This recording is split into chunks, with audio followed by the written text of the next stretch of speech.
Ekuzukholwe uwelile mchunu edalapha ke uSmomoza.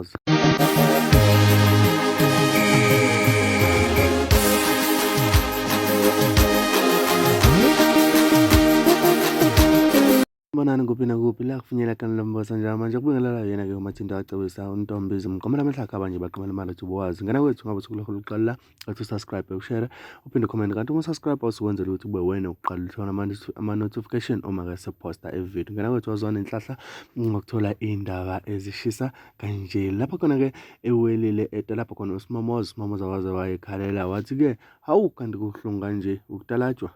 seke efaka amakhanda akhala wasethi #uSmomoza kazwelonke naku-ke lapho welile bekade lapha khona Kwenze njani yini Thombi inani lenjalo edoda ufuna udumo ngami yini ukholisweni kangaka ufuna ubhedweni ufuna embizeni inani lento yavuthwa kangaka yathi ithunzi lokhu thiwani ngawushonile lo mina abachaphaza mina abalasti nhlobo yabona nje shodi ithuna kule njalo awubuthi sivuthwe kanjani yini uNkulunkulu amade ephekwe ibhoda lomuntu lona bethunjiweni